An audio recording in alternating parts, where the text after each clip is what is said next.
Judge Honorable, our Chairman of the Board of Judges, Kagawad Tony Bello. Hello, candidate number 1. Hello, sir. Good evening. Ano ang pakiramdam? Well, just like what I mentioned earlier, ayun po, mixed emotion. Yan. Ito po ang katanungan ko po sa inyo. Bilang isang miyembro ng LGBTQ+, papaano mo mai-contribute sa lahat ng kabataan na sumisibol ngayon? At papaano mo siya turuan na kung ano ang tama at saka karapat-dapat kayo na maging ganyan? Come again, sir? Okay. Bilang isang LGBTQIA+, papaano mo mai-contribute at papaano mo siya maibigay ng halaga? O, dinagdagan ko na ha. Halaga.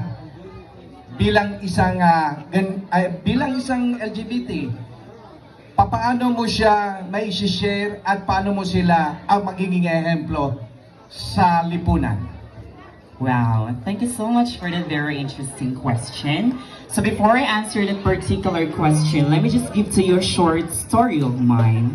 Ladies and gentlemen, sitting in front of you is an athlete for almost 9 years. Yes, I am a gymnast for almost 9 years. And one of the proudest moments of my life is way back 2019 when I've represented Philippines in Southeast Asian Game here in the Philippines, the category aerobic gymnastics.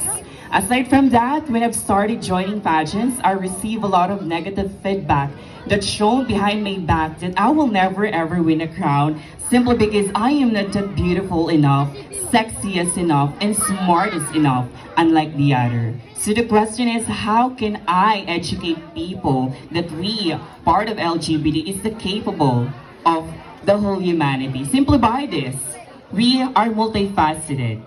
We are divided into two aspects, which is the feminine side and the masculine side. So therefore, no matter what men can do, we can also do. No matter what feminine can do, we can also do. Just like what I mentioned earlier, we are multi-passionate, or we are multi-faceted. Aside from that, like what I mentioned earlier, I am a gymnast and also I am a pageant enthusiast.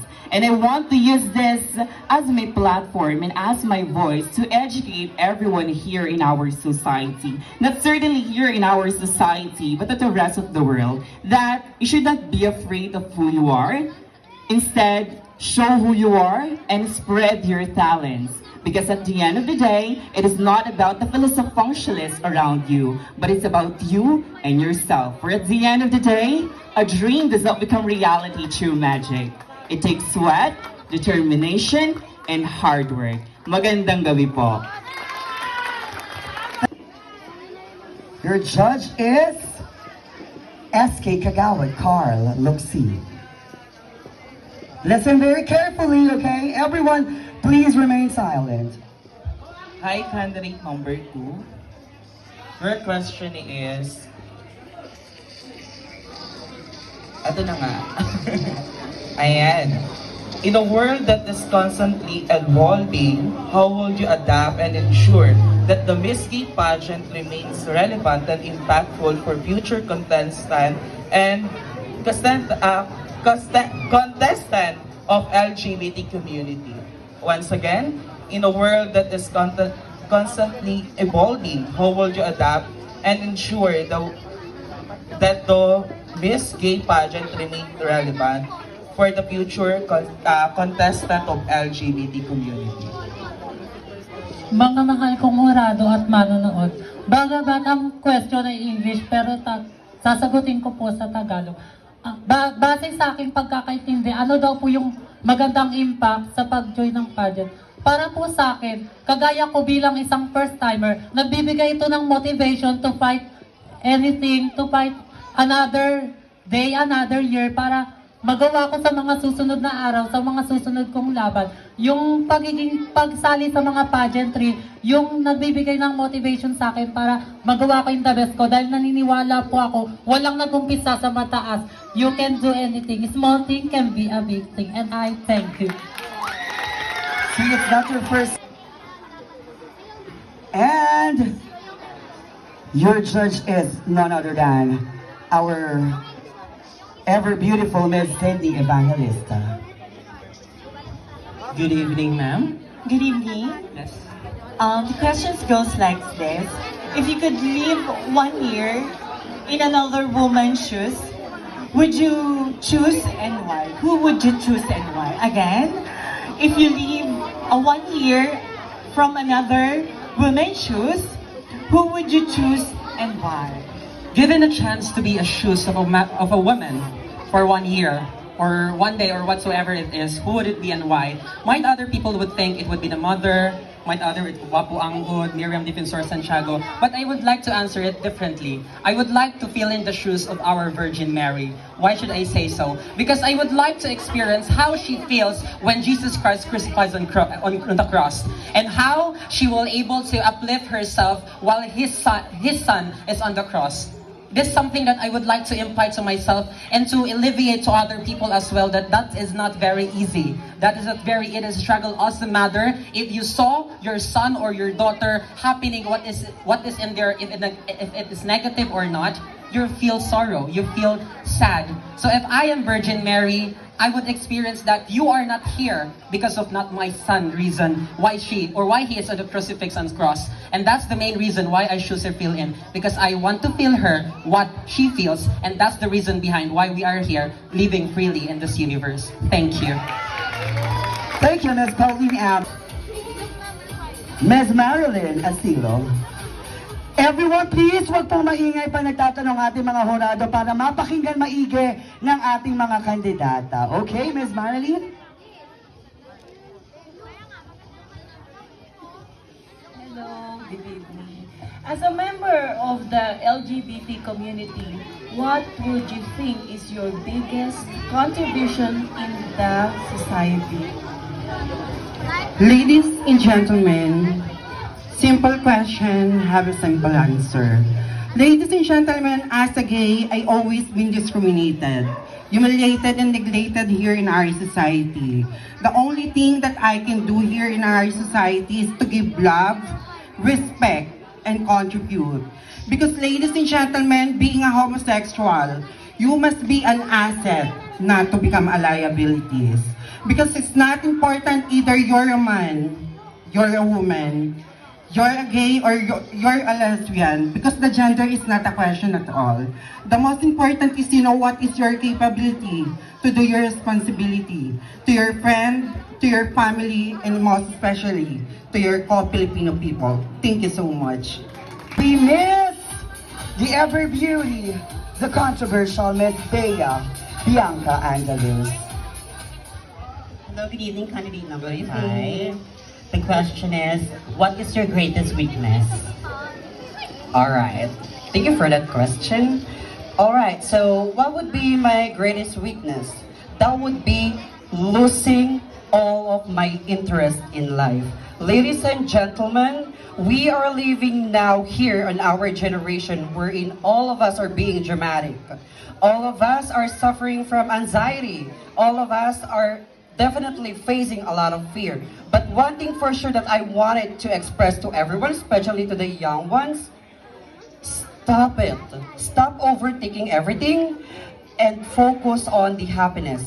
As long as you are doing the right thing and as long as you are having a hope in yourself, there is no problem at all by aiming it. So again, ladies and gentlemen, please do not lose interest, especially on your goal.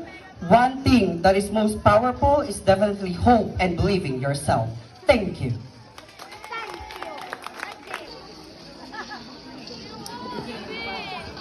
Okay, Mr. Keith Gumban. Good evening po. Magandang gabi sa inyo. Sa iyo, candidate number 6. Your question would be, how can Miss Gay serve as a role model for younger generations, exploring their identities and navigating societal expectation?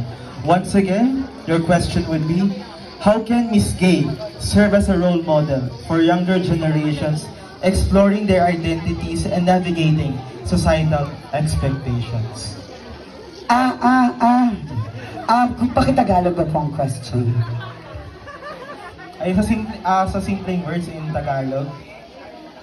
Ayan, paano makakapagsilbi ang Miss Gay as a platform bilang inspirasyon sa ating younger generation o sa ating nakababatang henerasyon, at paano mo ito ma-deliver or paano mo ma-explain kung paano ito nakakatulong sa ating mga kabataan? Well, bilang isang kabataan, nararito ngayong gabi at nakatungtong ngayon, ako po ay isang 14 years old na lakas tapang na tumatayo dito ngayong gabi. Well, balik po tayo sa question. Bilang isang kabataan, paano ko daw po maibibigay inspirasyon sa maraming tao, sa mga kabataan ngayon? Well, ladies and gentlemen, sa mga kabataan ngayon, gawin natin kung ano ang gusto natin. Wala man tayong suporta ng karamihan at maraming tao, wag natin isipin iyon. Ang isipin natin, ang ikakabuti natin sa ating sarili, sa ating pananamit, o sa ating pagiging bakla. Opo, ako po ay bakla at natanggap po ako ng aking mga magulang. Maraming salamat po. Other than Miss Sydney Evangelista.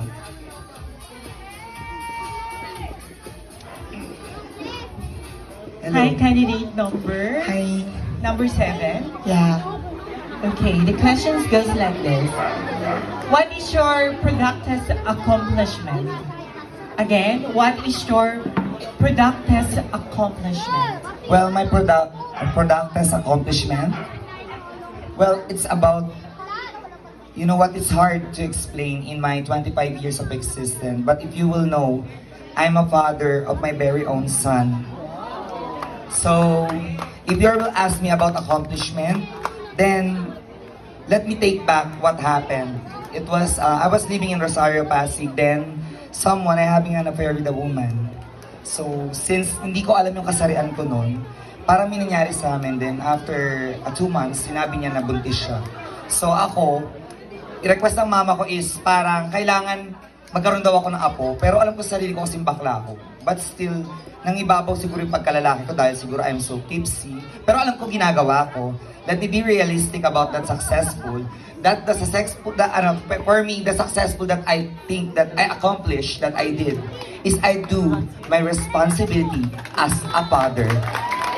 Yes. Although nakikita nyo ang kasarian ko is mukha akong babae, but then and again, mas naging tunay na lalaki pa ako sa mga lalaking nanonood ngayong gabi. Lagi nating tatandaan na wag nating husgahan ang kasarian dahil naniniwala ako na ang part ng LGBT ay may tipong tikas ng pagkalalaki at may pusong malambot na babae na kung saan may pa-proud ko na sa 11 years na kasama ko ang anak ko, nagagawa ko ang part ko. Sana kayo di mga lalaki. Maraming salamat po. Cheryl, good evening. Good evening. Actually, Miss Cheryl is one of the early bird. Talagang alas 9 pa lang na umaga nandito na siya, no? Anyway, you may pick your judge.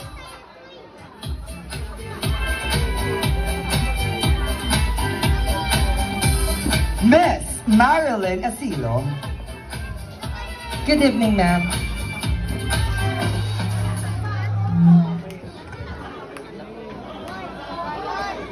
Kailangan nakatalikod.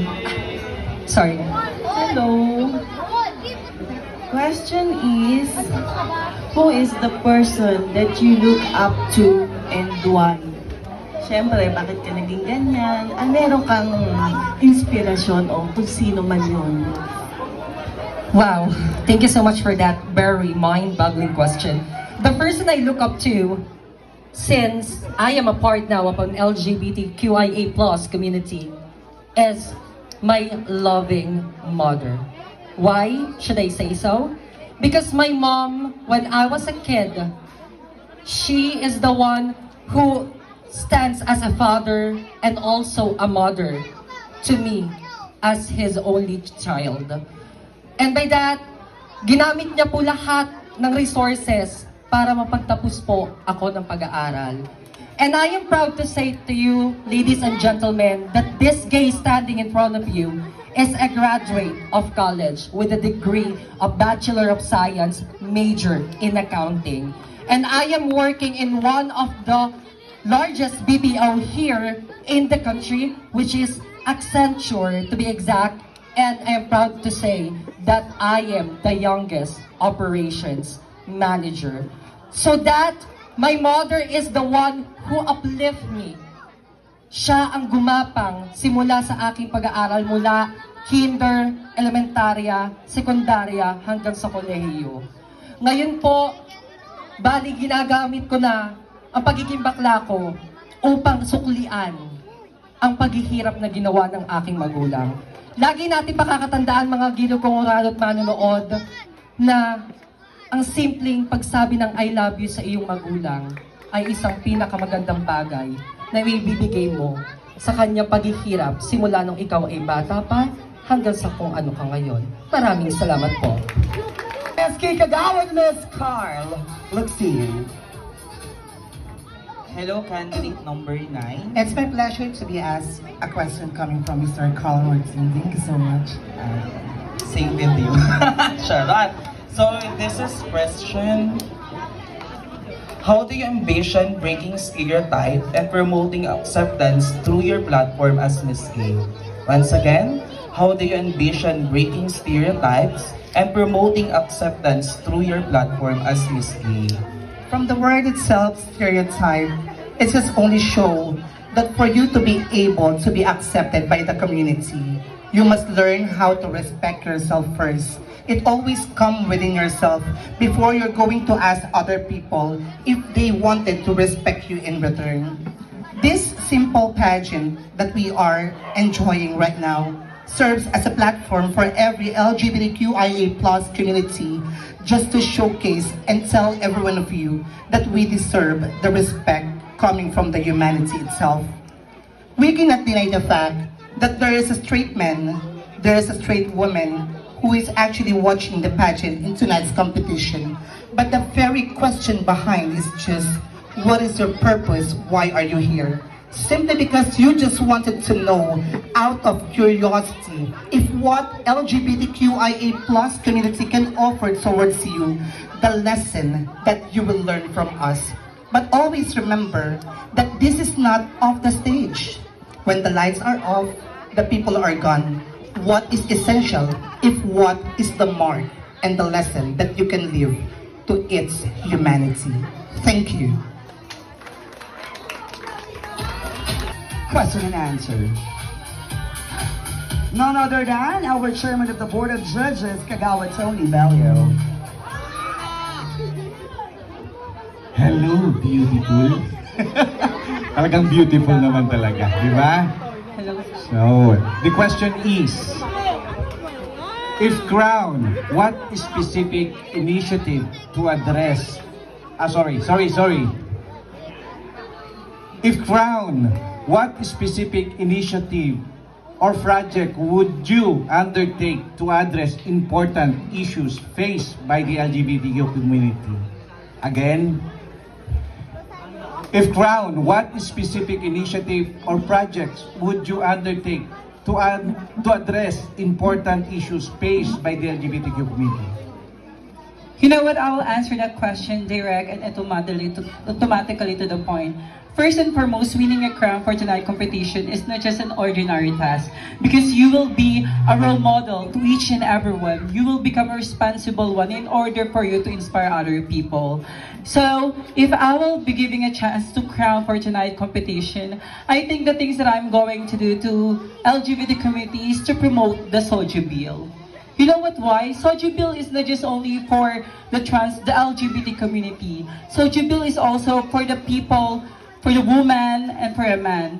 So I believe if we're going to pass this law in our government, I believe each and every one of us we will having a better life in the future. Thank you.